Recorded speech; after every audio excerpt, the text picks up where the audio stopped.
अस्सलाम वालेकुम, welcome to the bouncer. मैं हूं आपका होस्ट फेवजेट और बात करेंगे मुल्तान की, जहां पे मेहमान टीम वेस्ट इंडीज़ परेशान है कि आखिर वो करे तो क्या करे, पहले बारी ले या पहले बॉलिंग करे। दोनों सूरतों में उसको शिकस्त का ही सामना करना पड़ता है। मजबूत ग्रीन शर्ट्स का स्क्वाड जो है उनको कहीं भी सांस लेने नहीं दे रहा। पहले मैच में वेस्ट इंडीज़ ने जो है वो थोड़ी मुश्किल ज़रूर डाली थी, लेकिन दूसरे मैच में ऐसा लगा कि वेस्ट इंडीज़ की टीम पाकिस्तान के आगे जो है वो बिल्कुल भी टिक नहीं पा रही। यही वजह है कि पाकिस्तान ने दूसरा मैच बड़ी आसानी से जीत लिया और अब सीरीज़ हम जीत चुके हैं और सीरीज़ के बाद अब बारी है तीसरे मैच में क्लीन स्वीप करने की। क्लीन स्वीप तो करना ही करना है, साथ ही जो बेंच स्ट्रेंथ है उसको भी मौका देना है। यकीनी तौर पे टीम मैनेजमेंट यही सोच रही होगी। हालांकि पहले इससे जो खबरें आ रही थी वो ये आ रही थी कि वेस्ट इंडीज़ की टीम कमज़ोर है तो शायद सीनियर खिलाड़ियों को आराम दिया जाए, लेकिन आराम नहीं दिया गया।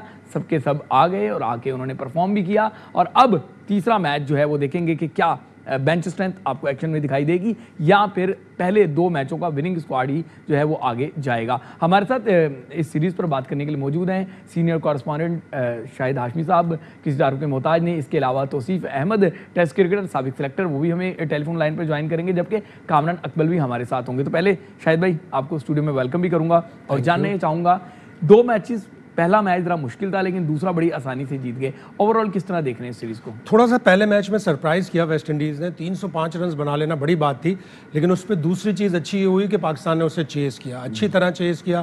फिर दूसरे मैच में थोड़ा स्पिन ज़्यादा हो रही थी बॉल, अकील हुसैन ने 3 उनके आउट कर दिए थे, तो ऐसा लग रहा था कि जल्दी बाबर आजम लेके आएंगे। स्पिनर 10 ओवर में उन्होंने 71 रन बना लिए थे, बड़ी तेज़ बैटिंग कर रहे थे वेस्ट इंडीज़ वाले, इतना बड़ा स्कोर भी नहीं था पाकिस्तान का।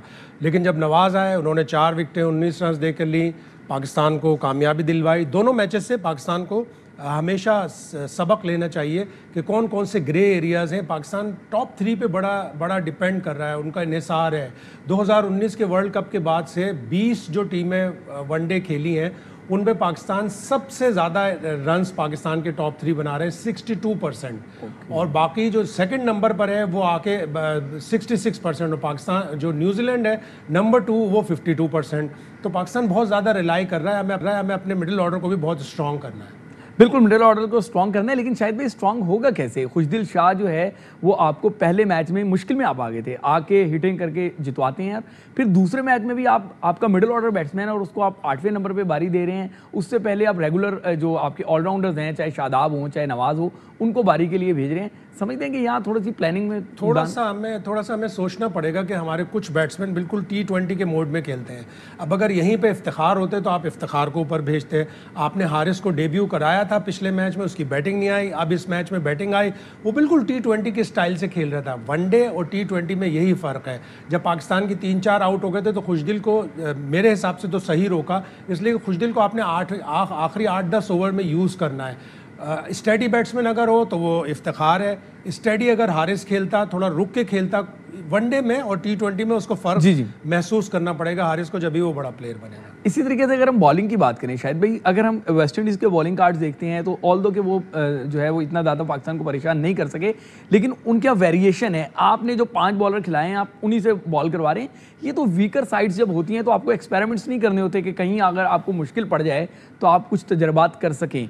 यहाँ पे तजर्बात नहीं करेंगे तो फिर क्या हम किसी बड़े मैच में जाके तजर्बा करेंगे? करना चाहिए थे, लेकिन प्री सीरीज़ जो प्रेस कॉन्फ्रेंस की थी बाबर आजम ने, उन्होंने कहा हम रेगुलर चांसेस देना चाह रहे हैं। ठीक है, कप्तान का प्लान है कि वो रेगुलर चांसेस दे के, अब मोहम्मद वसीम को चांस दिया। बहुत से लोग ये कह रहे थे कि शाहनवाज धानी को डेब्यू क्यों नहीं कराया, हो सकता है थर्ड मैच में करा दें, लेकिन मोहम्मद वसीम ऑस्ट्रेलिया के खिलाफ आखिरी 2 मैचों में 5 आउट करके आए थे, एक मैच में 3, एक में 2, तो उनका चांस बनता था। तो अब अलाउ कर दें बाबर आजम को, अगर वो अपना प्लान एग्जीक्यूट कर रहा है, इसलिए कि उसके बारे में अब यही एक चीज़ बड़ी ज़्यादा ज़बरदस्त हो रही है कि वो खुद तो बड़े ज़बरदस्त फॉर्म में है, लेकिन साथ साथ उसे अब टीम के बारे में भी सोचना है और वो सोच रहा है। ज़ाहिर है, जब आप रन्स बनाते हैं, कप्तान जब रन्स बनाता है तो उसको कॉन्फिडेंस आता है और वो अच्छे फैसले भी करता है और उसको पूरी टीम बैक भी करती है, उसको एज रोल मॉडल देखती है। अगर कप्तान रन ना बना रहा हो, उसके प्लान भी सही एग्जीक्यूट नहीं हो पाते और फिर उसको बिल्कुल शायद भाई आप सही कह रहे हैं कि कप्तान जो है वो रोल मॉडल होता है। तौसीफ भाई हमारे साथ मौजूद हैं टेलीफोन लाइन पर, साबिक टेस्ट क्रिकेटर, साबिक सिलेक्टर भी हैं। तौसीफ भाई, किस तरीके से देखेंगे पाकिस्तान ने जो एक कमज़ोर टीम के साथ करना चाहिए वैसा ही कर रहे हैं? पहले मैच में मुश्किल में थे, लेकिन उसके बाद से पाकिस्तान जो है वो कमांडिंग सूरत हाल में नजर आ रहा है। कमज़ोर तो हम इसको नहीं कहेंगे। जाहिर है कि आपने पहले मैच में इतनी ज़बरदस्त पिच बनाई और अंदाज़ा हो गया, उन्होंने बहुत ही उम्दा खेला है और हम कह भी रहे थे कि 3-4 प्लेयर उनके जो हैं बहुत ही अच्छे हैं। उसके बाद आपने देखा और यकीनी तौर पे आपने उनके लिए एक मुश्किल डाली और थोड़ा सा टर्निंग जो हम समझते भी हैं पहले से भी कि ये लोग अच्छा नहीं खेलते स्पिनर्स को, वो कि उन्होंने भी हमें हिला दिया स्पिनर्स ने, बट आई थिंक हम ज़्यादा स्ट्रॉन्ग हैं इसमें। तो मैं समझता हूँ कि जो प्लान लेके चल रहे हैं वो अपनी जगह ठीक है कि हमें एक पोजीशन में आना है ताकि हम आगे हमारी पॉइंट जो हैं वो हमारे अच्छे हो जाएं, सारा कुछ हो जाए, हम फर्स्ट 4 में आ जाएं। तो मेरा ख्याल उस लिहाज से तो हम ठीक ही जा रहे हैं।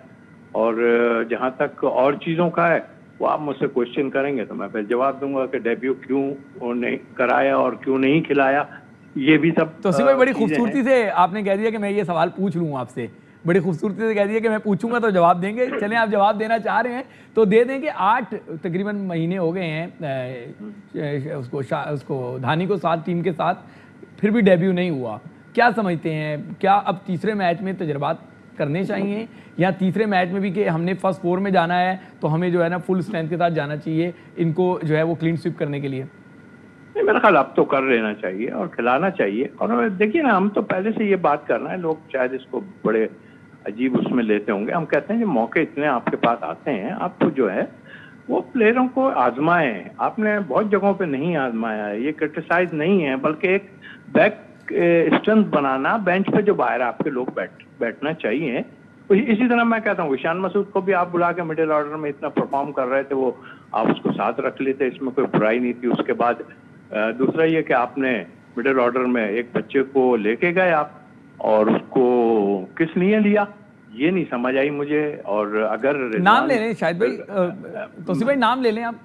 हारिस की बात कर रहा हूँ। जो आपने मिडिल ऑर्डर आपका कमजोर है ना, और शाहिद भाई भी यही बात कर रहे हैं, हमें मिडिल ऑर्डर अपना बनाना पड़ेगा। और अभी तक हम कोशिशों में नहीं और कोशिश की आपने मिडिल ऑर्डर बनाने की, तो वो बच्चा कीपिंग भी करता है। तो अगर रिजवान एक मैच में कीपिंग कर लेते, चलो वो खेल रहे थे अपनी जगह है, कोई बात नहीं, वो उसको कीपिंग करने देते ना, उसकी बैटिंग सही आई और आई भी तो उसमें वो बेचारा आउट हो गया। और इससे पहले आपके कप्तान कह भी चुके थे कि टू अर्ली, 2-3 पहले की बात है।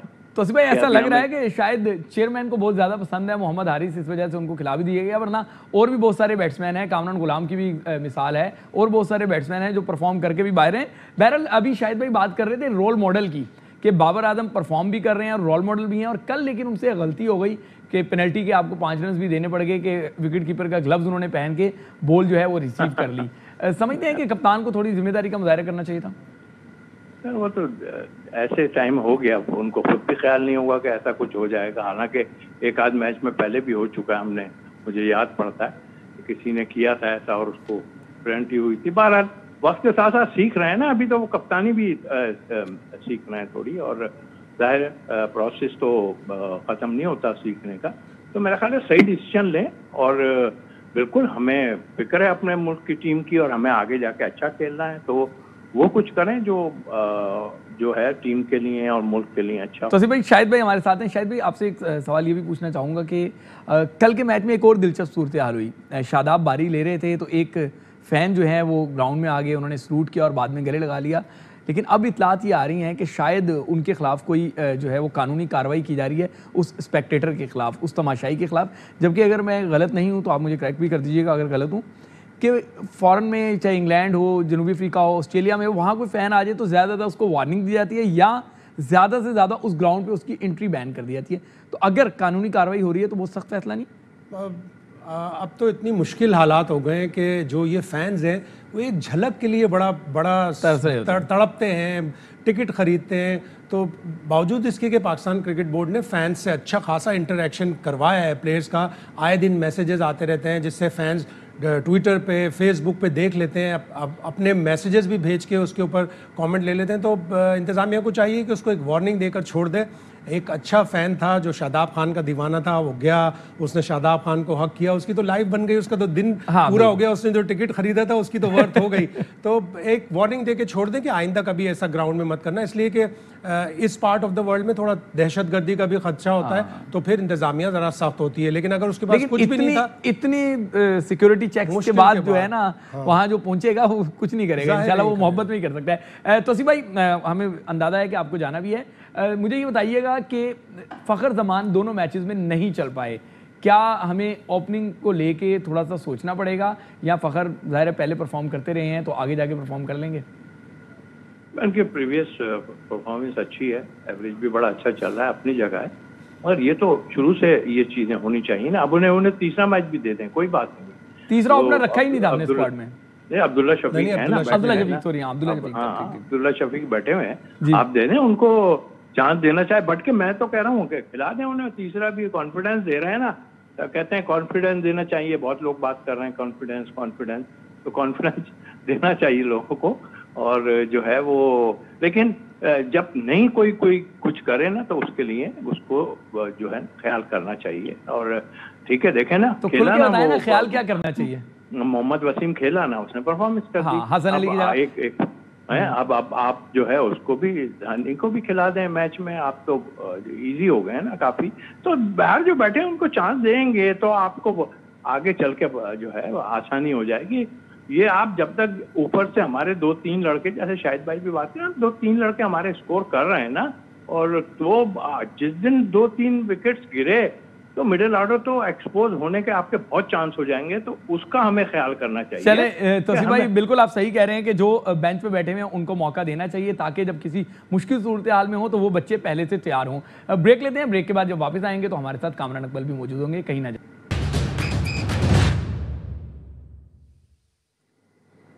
Welcome back. बात कर रहे हैं पाकिस्तान और वेस्ट इंडीज़ की सीरीज़ पे, जहां पाकिस्तान ने सीरीज़ जीत ली है और अब पाकिस्तान को सिर्फ क्लीन स्वीप करना है। शायद भाई कोई डाउट नहीं, क्लीन स्वीप तो मुझे तो क्लियर नज़र आ रहा है, लेकिन आप हमेशा कहते हैं कि चांस रखना चाहिए, होना चाहिए, इसलिए कि वेस्ट इंडीज़ को जिस तरह आपने ज़ेर किया पहले 2 मैचों में, तीसरा मैच भी जीतना चाहिए, और एक आध अगर पाकिस्तान चेंज कर ले, धानी को खिला ले, और जैसा भी हो, लेकिन 3-0 होना चाहिए। 3-0 होना चाहिए। कामरान अकमल हमारे साथ मौजूद हैं। कामरान, आपको वेलकम करेंगे, और आप क्योंकि पाकिस्तान के स्पेशलिस्ट विकेट कीपर बैट्समैन हैं, और पाकिस्तान ने एक विकेट कीपर को टीम में इंडक्ट किया, ऑल्दो कि उसके पास ग्लव्स नहीं है फिलहाल, मैं मोहम्मद हारिस की बात कर रहा हूँ। कामरान, क्योंकि वो आपकी ज़ल्मी में खेलते थे, क्या ये सही फैसला है कि T20 की 1-2 इनिंग्स पे एकदम पाकिस्तान का जो है वो कलर मिल गया, पाकिस्तान की कैप मिल गई और वनडे में मैदान में उतार दिया गया? क्या दुरुस्त फैसला था? देखिए, दुरुस्त फैसला आप सिर्फ ये नहीं कह सकते, पिछले 4-5 साल से ऐसे ब्लंडर मार रहे हैं, इसमें कोई लगी चुकी बात तो है नहीं है। जो 1-2 इनिंग्स खेलते हैं उसको फौरन कैप, वनडे कैप दे देते हैं, T20 टेस्ट मैच खिला देते हैं, ये तो अलमिया पिछले 4-5 साल से। लेकिन खैर, अब मुझे ये सोचने वाली बात है, सरफराज 1.5-2 साल टीम के साथ रहा है, उसको कभी मौका नहीं दिया पहले मैच में, इस सीरीज में कि एज अ बैट्समैन खेल ले, जैसे हारिस को खिलाया, इतनी बड़ी परफॉर्मेंस भी नहीं। सरफराज चले एक्सपीरियंस है, मिड ऑर्डर खेलता रहा 4-5 पे, तो अगर आपने ऐसा ही करना था तो सरफराज को पहले चांस दे देते। और इस हाथ में मैं कभी नहीं हुआ कि आप अपना स्पेशलिस्ट उठा के, ऐसा कोई विकेट कीपर हो, आप उसको खिलाएं एज अ बैट्समैन, तो ये ठीक मुनासिब फैसला नहीं था। हाँ, सीरीज जीत जाते, मैच जीत जाते। ठीक है कामरान, बहुत शुक्रिया, आप बिल्कुल सही बात कर रहे हैं कि पाकिस्तान को सोचना चाहिए था। आज के दिन सकलैन मुश्ताक जो पाकिस्तान टीम के हेड कोच हैं, उन्होंने वर्ल्ड कप में पहली हैट्रिक जो है वो की थी। आप इस हैट्रिक से जो है वो महसूस हों और हमें इजाज़त दें। आने वाले प्रोग्राम में एक नए मेहमान के साथ हाजिर होंगे, तब तक के लिए अस्सलाम वालेकुम। अहम तरीन खबरें अब एक क्लिक की दूरी पर, आपके पसंदीदा टॉक शोज हों या अहम मुल्की या गैर मुल्की शख्सियात की न्यूज कॉन्फ्रेंसेस, हर लम्हा बाखबर रहने के लिए सब्सक्राइब करें हमारा YouTube चैनल। मौसम की सूरत हाल हो या खेल के मैदान से खबरें, अपने मोबाइल फोन से मुल्की और बैनुल अक़वामी अहम खबरों तक रसाई के लिए डाउनलोड कीजिए मोबाइल ऐप। बावसूख ज़राए से मुसद्दिका खबरों, तज्ज़ियों और तबसरों से मुस्तफ़ीद होने के लिए विजिट कीजिए पाकिस्तान की सबसे बड़ी न्यूज वेबसाइट www.arYnews.tv। इन सब के अलावा पाकिस्तान का सबसे बड़ा फेसबुक पेज हो, सबसे बड़ा न्यूज इंस्टाग्राम अकाउंट या फिर ट्विटर, ARY न्यूज पहुंचा रहा है खबरें सबसे पहले आप तक, ताकि आप रहें हर लम्हा बाखबर।